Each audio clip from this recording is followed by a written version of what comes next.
राजकीय पक्षांना मिळणाऱ्या देणग्या आणि त्या बदल्यात संबंधितांना मिळणारा फायदा हा आपल्या व्यवस्थेतला अपरिहार्य पण तितकाच वादग्रस्त विषय ठरलेला आहे। देशातल्या राजकीय पक्षांना निवडणूक लढवण्यासाठी किंवा पक्षवाढीसाठी उजळपणे देणग्या देता आणि घेता येतील अशी पद्धत गेली अनेक वर्ष अस्तित्वातच नव्हती। केंद्रामध्ये भाजपचं सरकार सत्तेत आल्यानंतर मात्र 2018 मध्ये इलेक्टोरल बॉन्डच्या रूपानं अशी व्यवस्था आणण्याचा प्रयत्न झाला। पण या बॉन्डमध्ये देणग्या देण्या घेण्याबाबत बऱ्याच आडवाटा आणि पळवाटा असल्यानं राजकीय पक्ष त्याचा गैरफायदा घ्यायला लागले। त्यामुळे गेल्या वर्षी सुप्रीम कोर्टानं इलेक्टोरल बॉन्ड रद्द करून टाकले। पण राजकीय पक्षांना मिळणाऱ्या निधीचा व्यवहार पारदर्शक ठेवण्याच्या हेतूने मग इलेक्टोरल ट्रस्ट स्थापन करण्यात आले।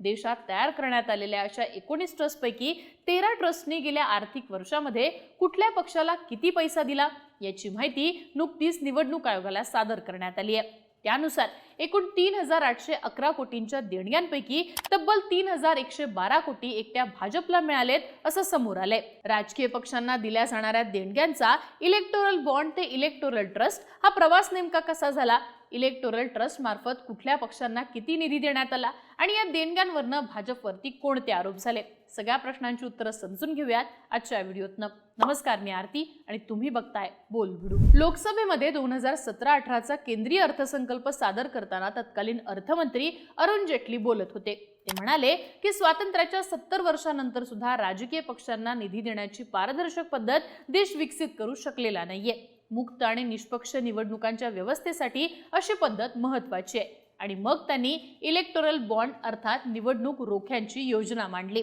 राजकीय निधीला स्वच्छ स्वरूप देण्यासाठी ही योजना तयार करण्यात आल्याचा दावा सुद्धा जेटलींनी केला होता।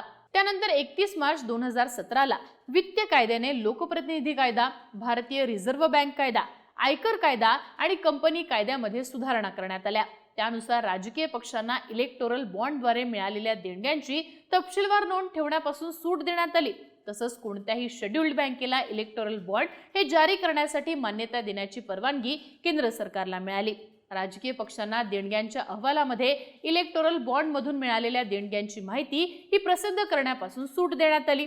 पूर्वी कंपन्या या आपल्या 3 वर्षांच्या निव्वळ नफ्याच्या फक्त 7.5% देणगी देऊ शकत होत्या। आता या दुरुस्त्यांमुळे काय झालं तर एखाद्या कंपनीनं राजकीय पक्षाला किती देणगी द्यावी यावरची मर्यादा काढून टाकण्यात आली। पुढे 2 जानेवारी 2018ला केंद्रीय अर्थ मंत्रालयाने एका अधिसूचनेद्वारे ही इलेक्टोरल बॉन्डची योजना सादर केली। त्यानुसार स्टेट बँक ऑफ इंडियाच्या काही शाखांना हे बॉन्ड विकण्याची परवानगी देण्यात आली।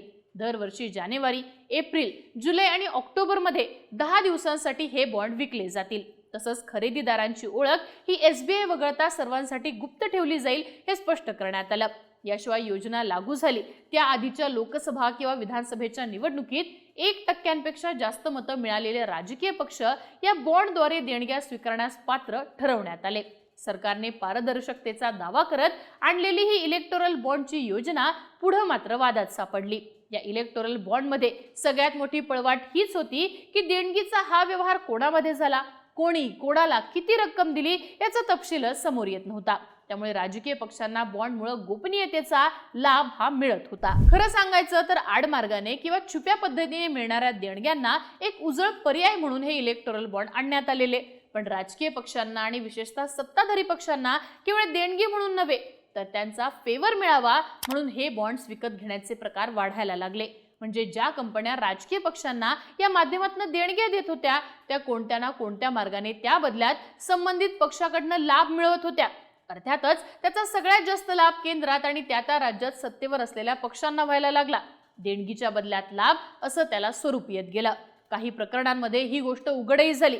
त्यामुळे association for democratic reforms and common cause अशा संस्थांनी इलेक्टोरल बॉन्डच्या विरोधामध्ये सुप्रीम कोर्टात धाव घेतली। या निधीमध्ये पारदर्शकता नसल्याचा आणि त्यामुळे निवडणुकीत होणाऱ्या भ्रष्टाचाराला कायदेशीर मान्यता मिळाल्याचा आक्षेप या संस्थांनी घेतला। तिथं सुमारे 5 वर्षे हे प्रकरण प्रलंबित राहिलं। अखेर 15 फेब्रुवारी 2024ला सरन्यायाधीश धनंजय चंद्रचूड यांच्या खंडपीठानं इलेक्टोरल बॉन्डची योजना एकमतानं रद्द केली। त्याच वेळी 12 एप्रिल 2019 पासून खरेदी केलेल्या बॉन्डची माहिती ही निवडणूक आयोगाकडे देण्याचे निर्देश SBIला देण्यात आले। निवडणूक आयोगानं ही माहिती मिळाल्यापासून एका आठवड्याच्या आतमध्ये आपल्या वेबसाईटवरती प्रकाशित करावी असे आदेशही दिले। कोर्टाच्या या निर्णयामुळे राजकीय पक्षांना मिळणाऱ्या बेनामी देणग्यांना लगाम लागला। आता सुप्रीम कोर्टानं इलेक्टोरल बॉन्ड हे अवैध ठरवत त्यावरती बंदी घातली, पण मग पक्षांकडे येणाऱ्या कॉर्पोरेट निधीचा ओघ हा कमी झालेला नाहीये, त्यामुळे त्यावरती इलेक्टोरल ट्रस्ट हा पर्याय काढण्यात आला। इलेक्टोरल ट्रस्ट ही एक अशी व्यवस्था आहे जिथे कंपन्या ट्रस्टला पैसे देतात आणि ट्रस्ट तो पैसा राजकीय पक्षांना देतो। ट्रस्टमध्ये देणगीदारांची नावं जाहीर करणं हे बंधनकारक असल्यानं बॉन्डच्या तुलनेत ही प्रक्रिया अधिक पारदर्शक मानली जाते। देशामध्ये 19 इलेक्टोरल ट्रस्टची नोंदणी करण्यात आली आहे, त्यापैकी 13 ट्रस्टनी 1 एप्रिल 2024 ते 31 मार्च 2025 या कालावधीत आपण कोणत्या पक्षाला किती निधी दिला याची माहिती नुकतीच निवडणूक आयोगाला सादर केली आहे। या आकडेवारीनुसार केंद्रामध्ये 11 वर्षांपासून सत्तेवर असलेल्या भाजपकडे या देणग्यांचा ओघ जास्तीत जास्त वाढतोय असं समोर आलंय। 2024-25 या आर्थिक वर्षात या इलेक्टोरल ट्रस्टद्वारे देण्यात आलेल्या एकूण 3811 कोटींच्या देणग्यांपैकी सुमारे 3112 कोटी एकट्या भाजपला मिळालेले आहेत। भाजपच्या तुलनेत इतर पक्षांना मिळालेला निधी अत्यंत कमी आहे। काँग्रेसला सुमारे 313 कोटी, तृणमूल काँग्रेसला 153 कोटी, आम आदमी पक्षाला साधारण 16 कोटी इतकी देणगी मिळाली आहे। YSR काँग्रेस, TDP आणि BRS यांच्यासारख्या प्रादेशिक पक्षांना सुद्धा काही प्रमाणात निधी मिळाला असला तरी हे प्रमाण भाजपच्या तुलनेत अगदीच नगण्य आहे। आता या आकडेवारीनुसार भाजपला कोणत्या इलेक्टोरल ट्रस्टकडनं किती निधी मिळालाय ते सुद्धा बघूयात। प्रुडंट इलेक्टोरल ट्रस्टने या वर्षात एकूण 2668 कोटींच्या निधीचं वाटप केलंय।